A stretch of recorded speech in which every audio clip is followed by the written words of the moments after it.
لوگوں کو ان کی خواہشوں کی چیزیں یعنی عورتیں اور بیٹے اور سونے اور چاندی کے بڑے بڑے ڈھیر اور نشان لگے ہوئے گھوڑے اور مویشی اور کھیتی بڑی زینت دار معلوم ہوتی ہیں، مگر یہ سب دنیا ہی کی زندگی کے سامان ہیں اور اللہ کے پاس بہت اچھا ٹھکانہ ہے۔ اے پیغمبر ان سے کہو کہ بھلا میں تم کو ایسی چیز بتاؤں جو ان چیزوں سے کہیں اچھی ہو؟ سنو، جو لوگ پرہیزگار ہیں ان کے لیے اللہ کے ہاں باغات بہشت ہیں جن کے نیچے نہریں بہ رہی ہیں، ان میں وہ ہمیشہ رہیں گے، اور پاکیزہ بیویاں ہیں، اور سب سے بڑھ کر اللہ کی خوشنودی۔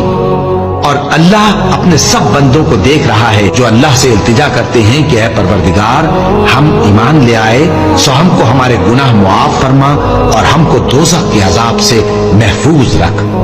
یہ وہ لوگ ہیں جو مشکلات میں صبر کرتے اور سچ بولتے اور عبادت میں لگے رہتے اور نیکی میں خرچ کرتے اور اوقات سحر میں گناہوں کی معافی مانگا کرتے ہیں۔